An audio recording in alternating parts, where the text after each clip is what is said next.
যারা এখানে এসেছি মানুষ, কোরআনে কারিমের মূল প্রতিপাদ্য বিষয় হচ্ছে মানুষ। আমরা সে মানুষ নিয়েই কথা বলবো ইনশাআল্লাহ। যদিও 15.5 বছরে আমাদেরকে জীবিত মানুষদের কোরআন শোনানো থেকে বিরত রেখেছিল ফ্যাসিস্টরা। আমি শ্রদ্ধার সাথে স্মরণ করছি ঐতিহাসিক এই ময়দানে বিশ্বনন্দিত মুফাসসিরে কোরআন শহীদ আল্লামা দিলওয়ার হোসাইন সাইদি রহমতুল্লাহ আলাইহি, আমি তার সাথে জেলখানায় দীর্ঘদিন 3টা বছর পাশাপাশি ছিলাম। তার অনেক স্নেহ, ভালোবাসা, আদর, মহব্বত আমি পেয়েছি। বিশেষ করে পাশাপাশি জেলে থাকার কারণে অনেক কিছু তার থেকে আমি নিতে পেরেছি। আল্লাহ যেন ওগুলো আমার প্র্যাকটিক্যাল লাইফে সেট করার তৌফিক দান করেন। যেহেতু তাকে হত্যা করা হয়েছে, এজন্য নির্দ্বিধায় বলতে পারি তিনি শহীদ। যদিও অনেকে দেশে স্বীকৃতি দিতে চান না যে উনি না শহীদ হয়নি। আপনাকে কি আবার শহীদ হয়ে আবার মৃত্যুবরণ করে দেখানো লাগবে যে আমি শহীদ হলাম? শহীদ এই শব্দটা কত দামি আপনি জানেন? কোরআনে কারিমে রব্বুল আলামিন বলেন, ওয়ালা তাকুলু লিমান ইয়াকতালু ফি সাবিলিল্লাহি আমওয়াত বাল আহইয়াউ ওয়ালাকিন লা তাশউরুন। সূরা বাকারা 2 নম্বর পারা 2 নম্বর পৃষ্ঠার 12 নম্বর লাইনে আছে এটা। আল্লাহ বলেন, মুখ দিয়ে বলবা না যারা আমি আল্লাহর জন্য শহীদ হয়েছে তাদের মরে গেছে, মৃত্যুবরণ করেছে, তারা মৃত, এ কথা বলবা না। বরং তারা জীবিত, কিন্তু তোমরা টের পাও না। মুখের পরে মানুষ যেহেতু অন্তরে একটা ধারণা নিয়ে আসতে পারে, এজন্য মহান আল্লাহ অন্তরে ধারণা করতেও নিষেধ করেছেন। আল্লাহ বলেন ধারণাও করবা না। যারা আমি আল্লাহর জন্য শহীদ হয়েছে, জীবন দিয়েছে, এ মানুষগুলো মারা গেছে, ধারণাও করবা না।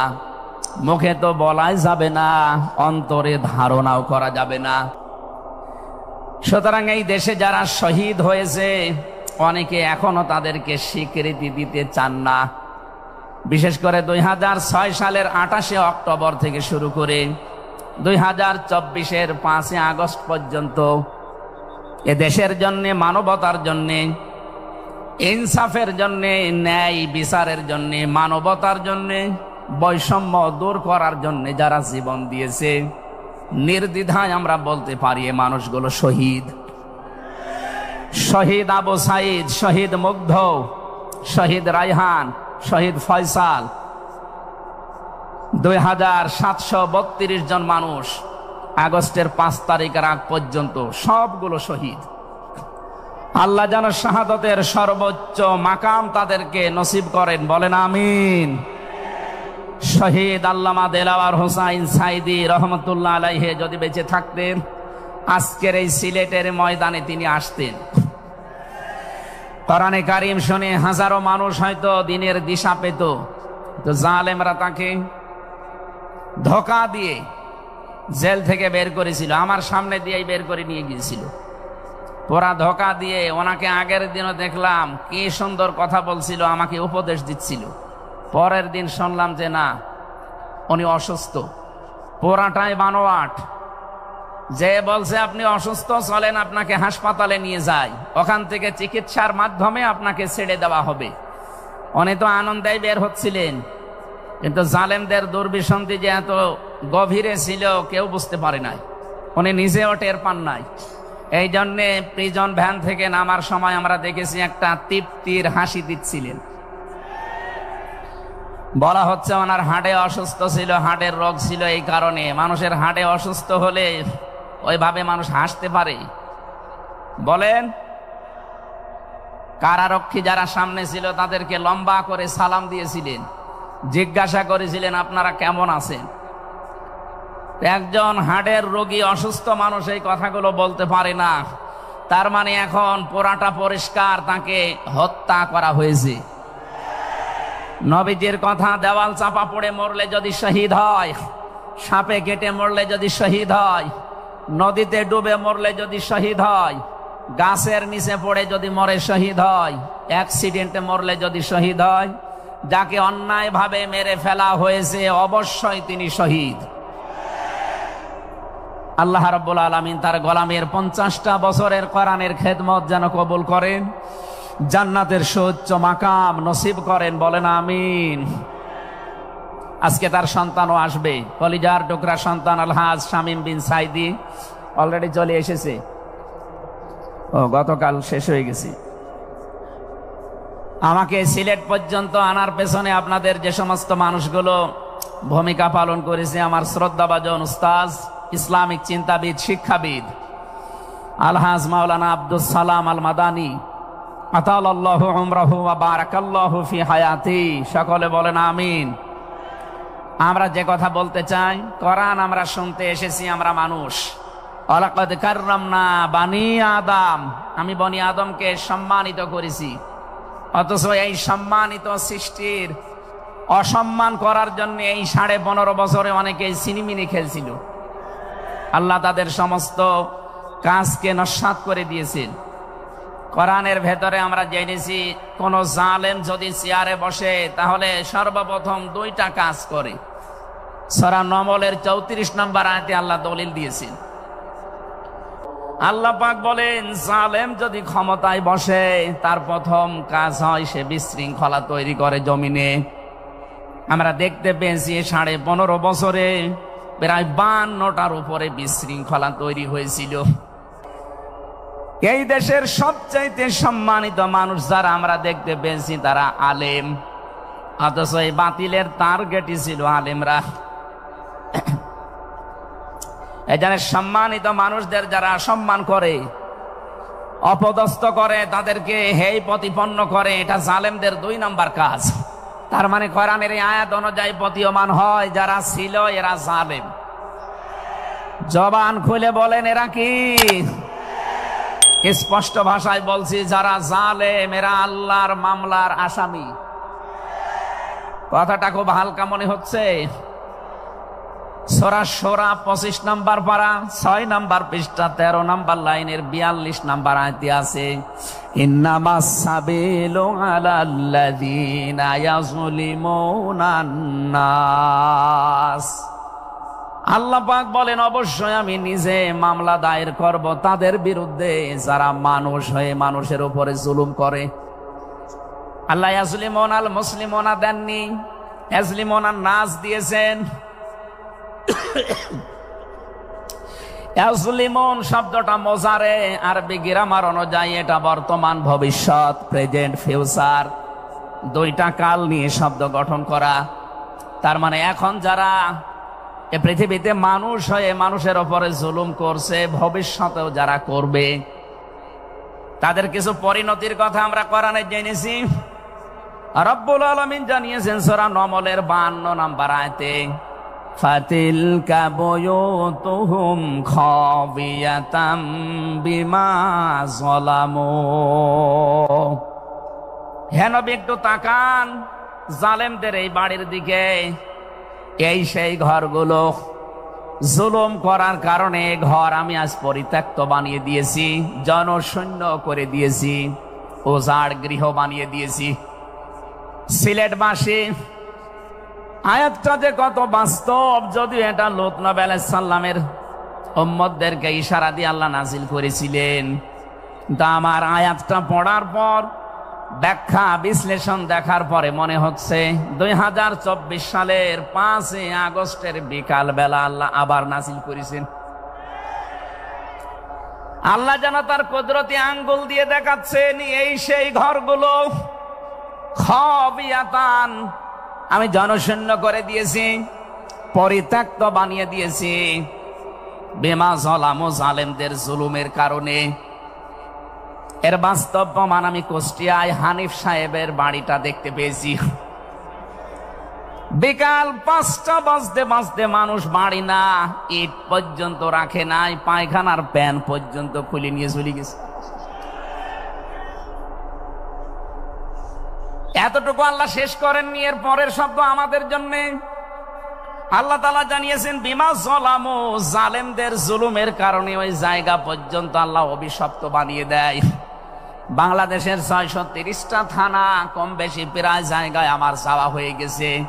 আমি দেখতে পেয়েছি জালেমদের কোনো চিহ্ন অন্তত এদেশে আর নেই। আল্লাহ বলেন জালেমদের শিকড় কাটা হয়ে গেছে, কে কেটেছে জানা নেই। সারা দেশে জালেমদের বাড়ি ঘরগুলোর দিকে এখন একটু তাকান। আমি তো যেই কয়টার দিকে তাকালাম দেখি মানুষ 8-9 জন 10 জন করে যায়, কেউ এদিকে কেউ এদিকে কেউ এদিকে, সব মনে হচ্ছে জামাতবদ্ধ টয়লেট চলছে। আমাদেরকে শিক্ষা দিতে চেয়েছেন এটা, এদের এত বড় শিকড় যদি সমূলে আমি উপড়িয়ে ফেলতে পারি, ইন্না ফি যালিকা লাআয়াতাল লিকাউমিন ইয়ালামুন। এখানে লামে তাকিদ আছে, এখানে কত আলেম বসে আছে, শব্দ শুরুই করেছেন আল্লাহ ইন্না দিয়ে, মাঝখানে লামে তাকিদ দিয়েছেন। আল্লাহ পাক বলেন অবশ্যই এর ভেতরে শিক্ষা আছে। কাদের জন্য? যারা জ্ঞানী সম্প্রদায়। সুতরাং এটা যেহেতু রেকর্ড হয়, সারা বাংলাদেশে কালকে ছড়াবে। সবাইকে উদ্দেশ্য করে বলছি, জালেমদের এত বড় শিকড় যদি আল্লাহ কেটে ফেলতে পারে, আগামীতে যারা চেয়ারে বসবেন ক্ষমতায়, তারা খুব চিন্তা ভাবনা নিয়ে রাষ্ট্র চালাবেন, আপনার দ্বারা যেন জনগণের উপরে জুলুম হয়ে না যায়। যদি আপনার দ্বারা জুলুম হয়, আগামী 5 বছর পরে আপনার বাড়িও দেখবেন শ্মশান হয়ে গেছে। আমি আশা করি আমার বক্তব্য আপনারা বুঝেছেন, এবং রেকর্ড হওয়ার পরে যারা শুনবে তারাও বুঝবে। আমি এটা বলতাম না, আমি দেখতে পাচ্ছি কিছু মানুষ ইদানিং উলট পালট কথা বলছে। এ কারণে আমি ইঙ্গিত দিলাম, এখনই যদি আপনি এরকম কিছু বলেন, কিছুদিন পরে বলতে পারেন না। গতকালকে এক নেতা এটা জানিয়েছে যে 15 বছর তো কোরআনের অনুষ্ঠানে অনুমতি লাগতো, আমরা যদি আসতে পারি অনুমতি দেব না। তা আপনি এ কথা বলবেন আমরা জানি, তা কিছুদিন পরে বলতে পারলেন না, আগেই বলে দিলেন, মানুষ তো সব চিনি ফেলবে। এই জন্যে আমার মনে হয় আপনি ভুল করে ফেলেছেন। আপনি আস্তাগফিরুল্লাহ বা তওবা করে নেবেন, থুক্কু এরকম কিছু দিয়ে অন্তত ফিরে আসবেন যে না, এটা এখন আমি বলবো না, কিছুদিন পরে বলবো। মানুষকে আল্লাহ সম্মান দিয়েছেন, সেই মানুষের উপরে যারা জুলুম করে তারা আল্লাহর কেসের আসামি। পুলিশের কাজে বাধা দেন, পুলিশ বাদী মামলা হবে। আর যারা মানুষ হয়ে মানুষের উপরে জুলুম করে তারা আল্লাহবাদী মামলার আসামি। আল্লাহ কিন্তু ইয়াজলিমুন আল মুসলিমুনা দেননি, যে মুসলমানদের উপরে যারা জুলুম করে ইয়াজলিমুনা নাস দিয়েছেন। বলেন তো হিন্দু কি মানুষ না? আরো আসতে বলেন। এই যে বাইরের দেশের যে সমস্ত আন্তর্জাতিক রিপোর্ট গুলো আছে, ভয়েস অফ আমেরিকা এবং মাইক্রোসফট, সব খ্রিস্টানরা ইহুদিরা এরা চালায়। এরা রিপোর্ট দিচ্ছে সারা বিশ্বের 257টা দেশের ভেতরে সবচাইতে নিরাপদে সাম্প্রদায়িক সম্প্রীতি নিয়ে বাস করছে বাংলাদেশের মানুষ। অথচ এই 54 বছর মিথ্যাচার করে বিশ্বের মোড়লদের কাছে আমাদেরকে অনেকেই কালার করার চেষ্টা করেছে। তারা এতদিন মানুষকে শুনিয়েছে বাংলাদেশে সংখ্যালঘু নির্যাতন হয়, এটা দাহা মিথ্যা কথা। যারা এটা ছড়িয়েছেন সারা বিশ্ব তাদেরকে এখন ধিক্কার দিচ্ছে, ঘৃণা জানাচ্ছে। তারা বলছে এই বাংলাদেশ নিয়ে যারা মিথ্যাচার করছে ওদের জন্মটাই মিথ্যার উপরে। আপনি মাইক্রোসফট দেখেন, তারা রিপোর্ট দিয়েছে সারা বিশ্বের সবচাইতে বেশি মিথ্যা তথ্য ছড়ানো হয় ভারতে। আমি নাম নিতে চাইছিলাম না, বেরিয়ে গেছে। ওদের নাম আমার নিতে মনে বলে না। আমি ঘৃণা করি ওদের উগ্রপন্থী কিছু মানুষকে। হিন্দু ভাইরা আমাদের শত্রু না, কিছু উগ্র আছে যারা জঙ্গি, ওরা এই নামটা মুসলমানদেরকে দিয়েছে, অথচ সবচাইতে বড় জঙ্গি এই উগ্র হিন্দুরা। এদের কারণে আজ হিন্দু সমাজেরও বদনাম হয়ে যাচ্ছে। পরিষ্কার কথা শোনেন বাংলার মানুষেরা, একটা মুসলমানকে যদি আঘাত করেন একটা গুনাহ হবে, কোন অমুসলিমের গায়ে হিন্দুর গায়ে যদি আঘাত করেন ডবল গুনাহ হবে। একটা জুলুমের গুনাহ আর একটা আমানতের খেয়ানত করার গুনাহ। তারা আমাদের কাছে আমানত না, কথা বলেন না কেন? অথচ 15.5 বছরে আমরা আমানতের অনেক খেয়ানত করে ফেলেছি। আগামীতে এই খেয়ানত হবে না ইনশাআল্লাহ। বিশ্ব ইসলামী আন্দোলনের সর্বজন শ্রদ্ধাভাজন নেতৃত্বে যিনি আছেন, আপনাদের সিলেট বিভাগের কৃতি সন্তান, উনি অলরেডি জানিয়ে দিয়েছেন এদেশে যদি ইসলাম আসে সবচাইতে বেশি নিরাপদে থাকবে অমুসলিমরা। এই জন্য গাইবান্ধায় দেখলাম একটা অনুষ্ঠানে, তার আগে একজন হিন্দু পুরোহিত ঠাকুর বক্তব্য দিচ্ছিল যে এই দেশে আগস্টের 5 তারিখের পর থেকে সবচাইতে বেশি নিরাপদে আছি আমরা অন্য ধর্মের লোকেরা। আমরা একথা বিশ্বাস করি, যদি দেশে ইসলাম আসে সবচাইতে বেশি নিরাপদে থাকতে পারবো আমরা। এই জন্য তারাও মনে প্রাণে ইসলাম এদেশে কায়েম হোক এটা চাচ্ছে, বলেন আলহামদুলিল্লাহ। এই জন্য হিন্দুরা আমাদের শত্রু না। আল্লাহ বলেন যারা মানুষ হয়ে মানুষের উপরে জুলুম করে, অত্যাচার করে, এরা আমি আল্লাহর মামলার আসামি। যারা বিশ্বজিৎকে হত্যা করেছেন তিনি আমার সাথে জেলখানায় 3 বছর ছিল, সে ফাঁসির মামলার আসামি। এখন 30 বছর তারা জেল খাটা লাগবে, যাবজ্জীবন জেল হয়ে গেছে। শাওন ছেলেটার নাম, বাড়ি খুলনা, আমাকে মাঝে মাঝে এই তালিকা করার জন্য আসতো, আমাদের রাইটার ছিল। এসে আবার কাছে কান্নাকাটি করে বলতো, হামজা ভাই জীবনে যা ভুল করেছিস। এই বিশ্বজিৎ ছেলেটা বারবার আমাকে বলছিল যে কিসের জামাত ইসলাম, কিসের শিবির, ভাই আমি তো মুসলমানই না। আপনার যদি বিশ্বাস না হয় তো আমি কাপড় চোপড় খুলি, তারপরও আমরা তারে মানি নাই। কপের পরে কপ দিয়ে জায়গায় শেষ করে দিয়েছি। এখন এই যে আমার মা বাবা আমার আর পরিচয় দেয় না, এমনকি আমার যাদের কথা মতো এই কাজ করেছিলাম তারাও আর কোনো খোঁজ খবর নেয় না। 30টা বছর এখন আমার জীবন থেকে নষ্ট হয়ে যাচ্ছে। উনি আমাকে জানিয়েছিলেন, এই জন্য আমি বললাম। উনি বলেছে আপনি বাইরে যদি যেতে পারেন জনগণকে সতর্ক করবেন, কেউ যেন কারো উস্কানিতে পা দিয়ে অন্তত জীবনটা নষ্ট করে ফেলে না ফেলে। এই জন্য এই মেসেজটা পৌঁছালাম। অনেকে উস্কানি কিন্তু দিচ্ছে। আগস্টের 5 তারিখের পর থেকে উস্কানি আরম্ভ হয়েছে বাংলাদেশকে বিশৃঙ্খল করার জন্য বিভিন্ন কায়দায়।